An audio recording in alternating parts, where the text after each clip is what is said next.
Welcome to the Morristown Unitarian Universalist Fellowship. My name is Marjorie Wormser. I chair the Welcome, Engagement, and Fund Ministries team. I'm also a member of the Worship Arts team. We at the Morristown Unitarian Fellowship are a spiritually alive, multi-generational, radically inclusive, justice-oriented, justice-centered religious community which affirms the wisdom of the world's religions as well as the wisdom found in the stories and the experiences of our lives. Welcome on this day as we explore healing and sustaining ourselves in these challenging times that we live through. This morning, there are a couple of announcements. First, if you are a newcomer, we invite you to email us at welcome@muff.org. That's welcome@muuf.org. Share your name, let us know you're a newcomer, and we'll mail you back to tell you how to connect with us and be included on our mailing list. Also, if you're a newcomer, we invite you to participate in our virtual coffee hour following each service. So following the 9 a.m. service, there will be a 10 a.m. virtual coffee hour on Zoom. And following the 11 a.m. service, there is a 12 noon virtual coffee hour on Zoom. You'll find the link at www.muuf.org/virtual. Scroll down below the information for today's worship and you will find that Zoom link.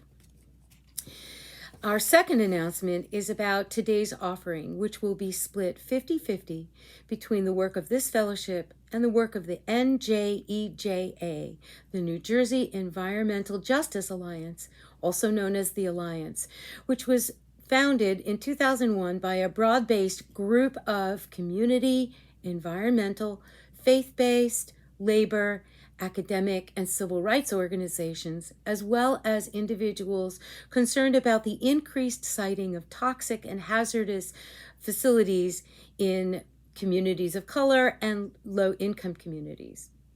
Thank you for your generosity. It really makes a difference. Again, welcome. We are so glad you are here.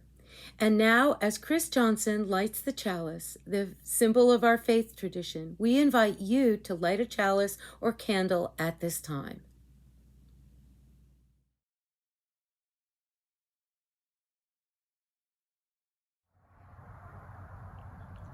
Welcome, you who come in need of healing, you who are confused and have been betrayed. Welcome with your problems and your pain. Welcome also with your joys and your wanderings. Welcome your need to hope, your longing for assurance. Instead of answers, here you may find safety for your questions. Instead of promises, you may find community for your struggles, with people with hands and hearts to join you in engaging the challenges and changes of our day. Welcome.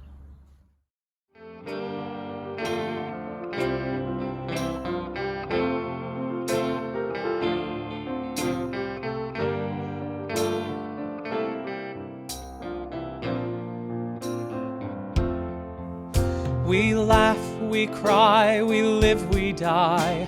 We dance, we sing our song. We need to feel there's something here to which we can belong. We need to feel the freedom just to have some time alone. But most of all, we need close friends we can call our very own. And we believe in life and in the strength of love. And we have found a need to be together. We have our hearts to give. We have our thoughts to receive. And we believe that sharing is an answer. A child is born among us, and we feel a special glow.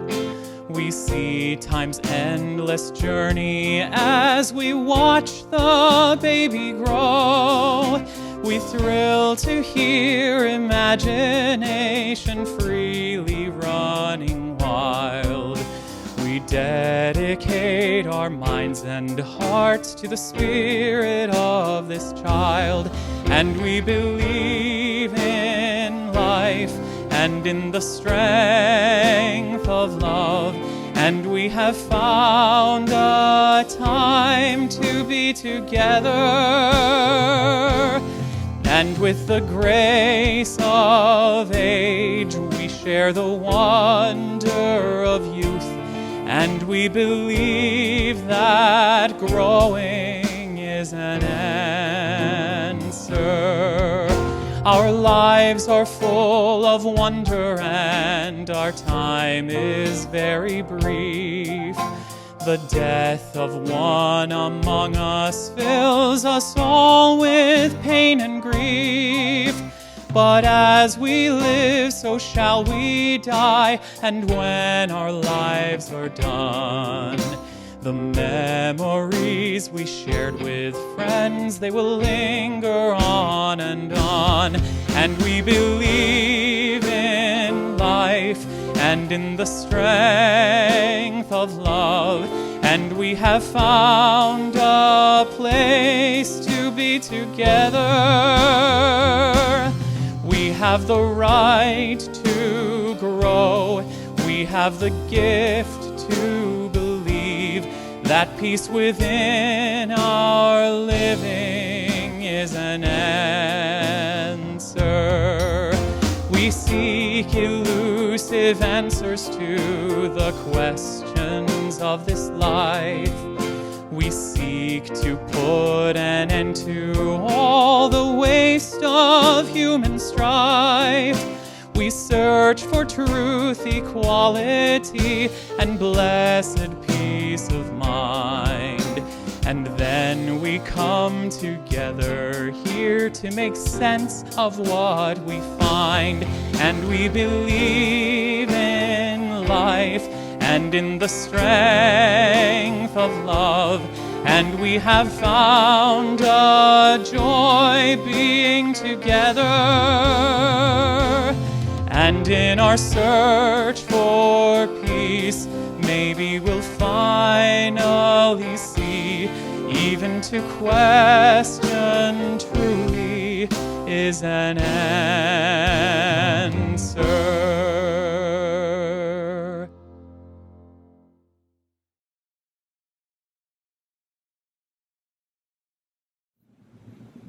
Good morning. I'd like to share a poem with you, Rumi's The Guest House. This being human is a guest house, every morning a new arrival. A joy, a depression, a meanness, some momentary awareness comes as an unexpected visitor. Welcome and entertain them all, even if they're a crowd of sorrows who violently sweep your house empty of its furniture. Still treat each guest honorably. He may be clearing you out for some new delight. The dark thought, the shame, the malice, meet them at the door laughing and invite them in. Be grateful for whoever comes, because each has been sent as a guide from beyond. Resilience is linked to adaptability, something that isn't my strong suit, but I recognize the importance. My interpretation of Rumi's poem is that we accept what comes our way, as opposed to being frightened of it. And really, what choice do we have when things are visited upon us? In our challenge with the current pandemic, what choice do we have but to adapt and to change?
During these uncertain hours, days, weeks, months, I tried to look for fun in all the right places. But where to look? Whatever happened to going to the movies with friends, travel, visiting family, dinner with real people, hugs, laughs? The last time I hung out with my 5 kids and 6 grandchildren was in July of 2019, celebrating my upcoming big birthday. It was a weekend filled with fun hugs and more fun. And the last time I had a pre-COVID style hug, the kind where you breathe on each other's necks, was on the 4th Sunday of March 2019. It was at my cousin's Brant Lake house with 12 of our 15 Adirondack wild women. Another cousin and I snuck that hug in when hugs were already out. Our wild women motto is, "It will be fun." And I mean silly fun. A bunch of very adult women dressing up, playing hide and seek. You get the picture. So now what? Back in Morristown, where I live alone, I was determined to find a way to ward off doom and gloom. Quotes from the famous UU minister Forest Church are taped to my kitchen wall. Want what you have, do what you can, be who you are. Okay, for starters, want what you have. I have everything I could ever want. But what about fun? Do what you can. Well, it would be nice to cheer each other up. Be who you are. Why not say yes to everything fun? What could be better than playing cards and Rummikub online while chatting on FaceTime, WhatsApp, or on a conference call? Sure, games are fun, but not without the chats and laughs. I make sure to accept every invitation to do just that. Play, chat, and laugh. I am also fortunate to have my daughter Maureen living right down off 287 in Somerset. Get this, she has a fire pit, a large heat lamp, and an electric blanket for me. We mask up, dress warm, and always play a few games of Rummikub on her outside porch and find outrageous things to laugh about. You might also have sighted me and a muff friend playing a game on my porch, masked up with a heater going, chatting and laughing. I'm sure you agree that fun lowers stress, but it can't do it 100%. Want what you have? Why did I end up with a Staples huge box at my door that weighed 113 pounds? It's a 4-drawer file cabinet, but I already have a 2-drawer one with only 1 drawer filled. As my neighbor's granddaughter might say, Mom must be having a very stressful week. The deliveries keep arriving at our door. Back to lowering stress. Bless our minister, Allison, and all our muff leaders for our Sunday services, coffee hours, cinema circles, community circles, service auction, you name it, we have it. Want what you have. Do what you can. Be who you are. Keeps me reaching for fun with friends and family as my stress reliever. How do you sustain yourself?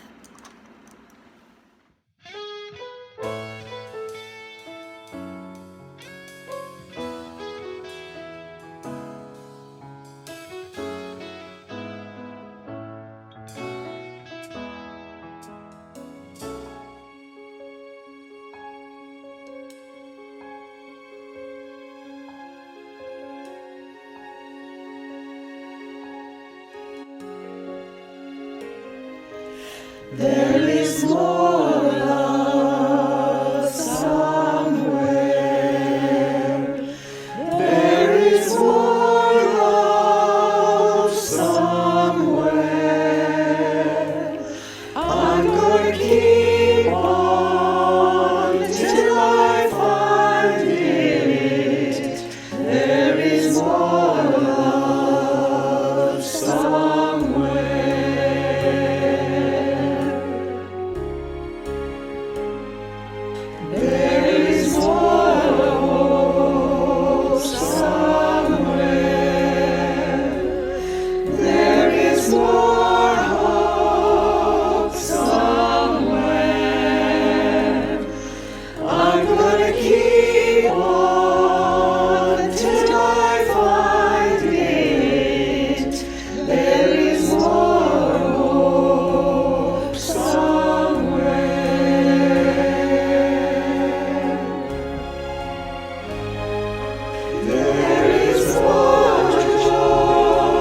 While the pandemic raged, our social lives became virtual.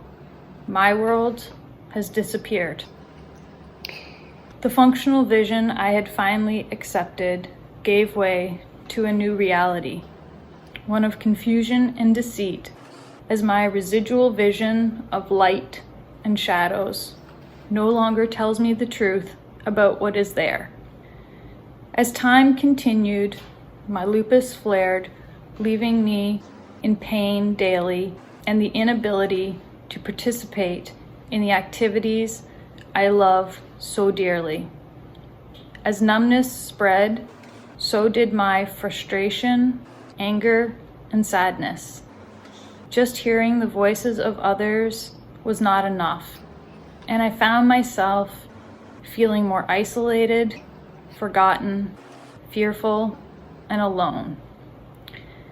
As I found myself able to do and remember less, I have had to adapt and dig for resilience. While learning new ways of accessing information, there are many moments of great frustration and crying, but I still have to figure it out. I think through the problem, consider what solution might work, and do I have what I need to make that possible? With time and assistance from others who are blind, augmented by training, I have begun to feel more like myself, independent and able to perform daily activities. Tech has been a huge help. I am again able to create a grocery list that my wife can also read. I have a way to label items such as directions on packages and medications.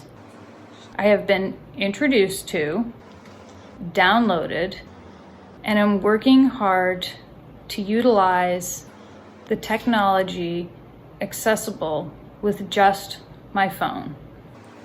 There is even an app that enables you to call a volunteer and they can help and read so that you can find or do whatever you need to.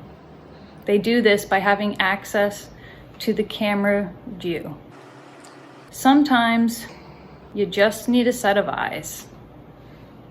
The limits imposed by my lupus are another animal unto themselves, and they change daily as many of my joints have become painful, my balance decreased, fatigue beyond comprehension, and memory often useless. I have had to adapt.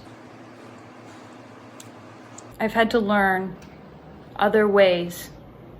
I now have braces on my arms and one foot to help me move, but they also get in the way. Sometimes the treatment is as annoying as the condition.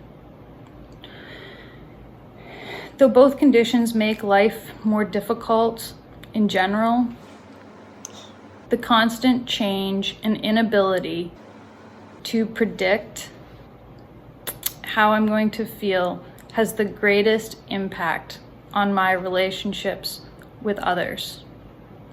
I love to hike, skate, and do other physical activities.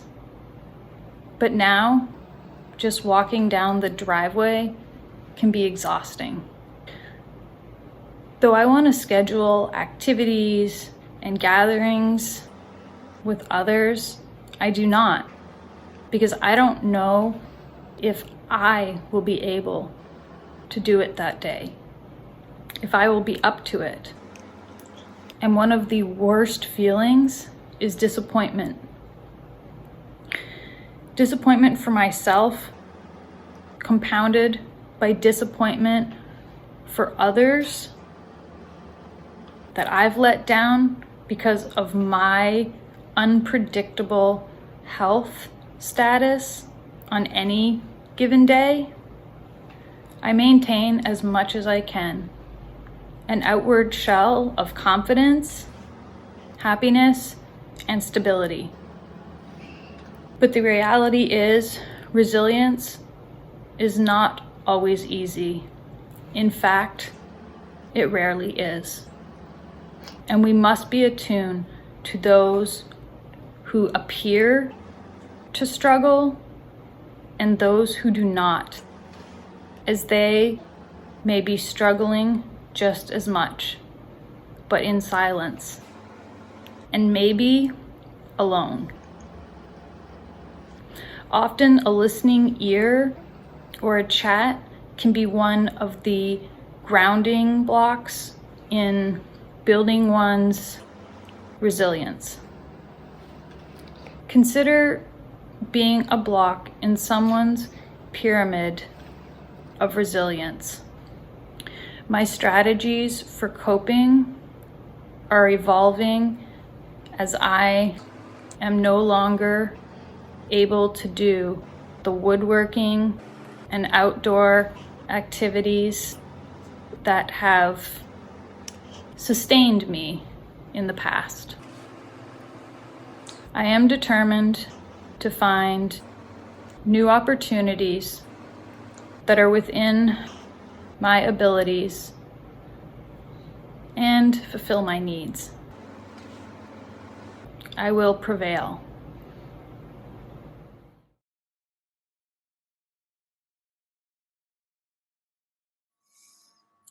Have you ever found yourself going through your day and noticing that you're clenching your jaw or balling your fists? You wake up feeling calm and then feel more stressed as the day goes by. Would you like to build your mental resilience, be able to more quickly and easily react to stress? Well, let's try this resilience building exercise. So during your day, pick a sound that you hear often, something like a notification on your cell phone, and every time you hear that sound, stop. Take 3 mindful breaths and remind yourself that you live in the here and now. This is your true home. So let's practice. We're going to breathe in and out through the nose, trying to warm and filter the air before it comes down into the lungs. You can sit or stand, have your eyes open or closed, whatever feels comfortable right now. And then take a full inhalation. Feel your lungs expand front, back, and sides. And a complete exhalation, slowly pressing all of the air out of the lungs. Take a full breath in and bring all of your attention to your breath. And as you exhale, retain that one pointed concentration. Take another full inhalation. Feel all that fresh air, that fresh oxygen, and all of the energy that it brings. And as you exhale, release everything that no longer serves you. And slowly allow your breath to fall where it feels natural. Open your eyes and return to your day feeling refreshed.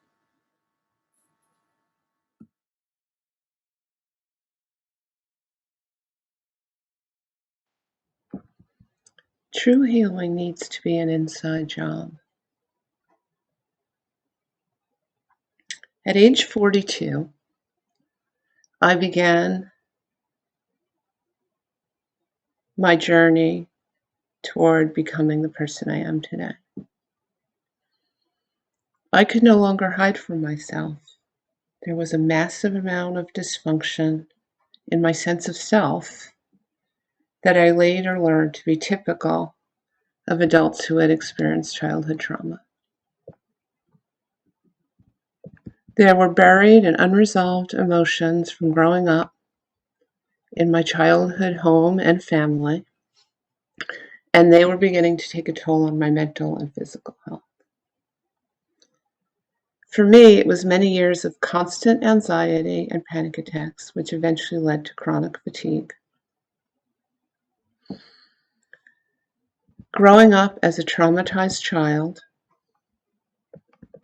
raised by traumatized parents, left me unable to trust my own emotions or ability to make simple decisions. I felt alienated from myself. To maintain my sense of safety, I became hypervigilant, taking on the responsibility for maintaining the emotional state of my parents, sacrificing any awareness of what I thought or felt about anything.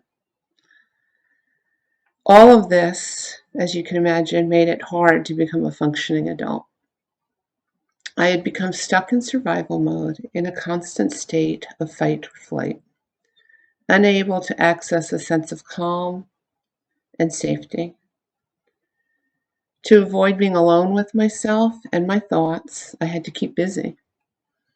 I had become accustomed to constant stress and always putting the needs of others first. Ironically, I married a person who was also the product of childhood trauma. That could have been a recipe for disaster, or, as it turned out, a route to wholeness, as we worked together with professional help to understand each other on a deeper level, about how each of us was affected by their upbringing and what it would take for each of us to heal. Unraveling all of this was hard work. It required being honest with myself, examining where I was broken, and not being afraid to dig deep within to understand why and how it was affecting my life. My healing involved admitting I was suffering, stopping pretending to myself and to others, and wanting to change how I was feeling and knowing that I was worth it. I had to look at myself and dig down deep and ask myself some difficult questions. When was I getting defensive and what was I unwilling to look at? What am I avoiding and why? And what are my triggers? Uncomfortable emotions were coming up and then often would seem to rise up suddenly out of nowhere. Once I began the deep work of pulling out what had been buried, things began to come up in layers, releasing emotions stored for years in hidden places within my mind and my body. It took bravery and support as I worked to learn my window of tolerance for the stress of doing this work. On good days, my husband and I could work together intentionally to create what felt like emotionally safe space with each other. It was helpful to work with a professional psychologist to learn about the unmet needs of our inner child selves. But since then, there has been so much more research on the effects of trauma, on trauma recovery, and tools for bringing more ease to undergoing this difficult work. I continue my journey to look deep within myself to identify some small threads attached to remnants of emotions that are still in need of excavating and understanding. But in so doing, I'm able to create a calmer, more open, more present, and a more whole version of myself with a fuller life experience.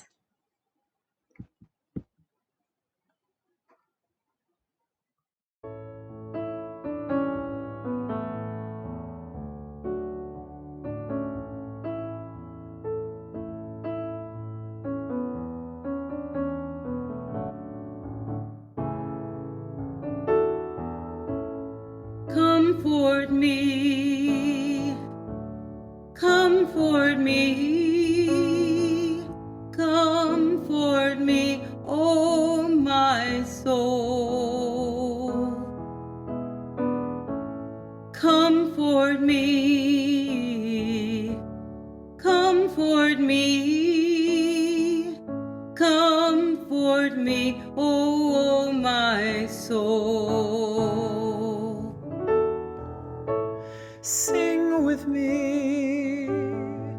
Sing with me, sing with me, oh my soul. Sing with me, sing with me, sing with me, oh my soul. Speak for me, speak for me, speak for me, oh my soul. Speak for me, speak for me, speak for me, oh my soul. Dance with me, dance with me, dance with me, dance with me, oh my soul. Dance with me, oh my soul. Dance with me, dance with me, dance with me, oh my soul. Comfort me, comfort me, comfort me, oh my soul. Comfort me, comfort me, comfort me, oh my soul.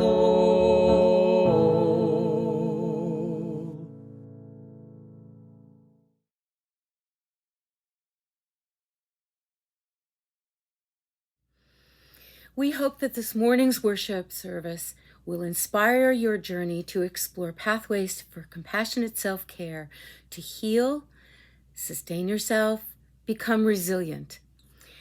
As we tend to the needs of others, our personal reservoirs get tapped and then need replenishment through self-care. Each of us will find that replenishment in a blend of activities and resources as unique as the individuals we are. Examples can be found in this compilation by the Reverend Scott Alexander entitled Everyday Spiritual Practice, Simple Pathways for Enriching Your Life.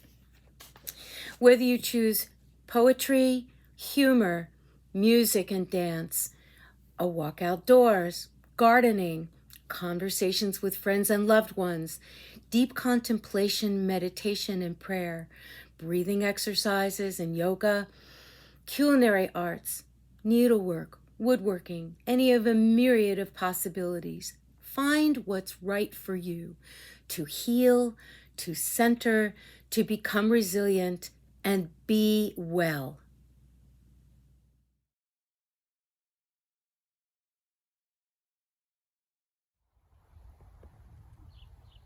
We extinguish the light of this chalice, but not the light of resilience and inspiration and compassion within each of us. Go in peace.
Bye.